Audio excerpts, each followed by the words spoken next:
Kawadhi nyime nyakoro mawang'ane matimore doho mamalo makisi ogolo ng'eto mar twech jela kuom higni 40 ne Maina Ochogo ma oyudi gi ketho mar lodho oko wang' nyathi matin ma jahigni 3 Junior Sagini. Maina wadgi Sagini mano mamina siong'adne twech makamano bang' rumo mar burano.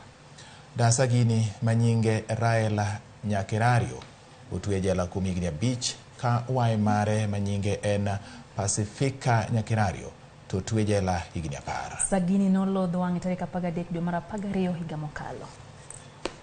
Sentenced to serve 10 years imprisonment. However, for the first accused person, who was a muscle behind the offense hearing, he is sentenced to serve 40 years imprisonment. The consequences of their actions severe. There is not enough that this court can do to restore the victim to his previous condition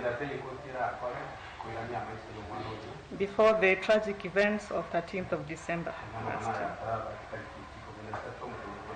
However, what this court can do is to assert itself in the kind of sentence befitting in the circumstances.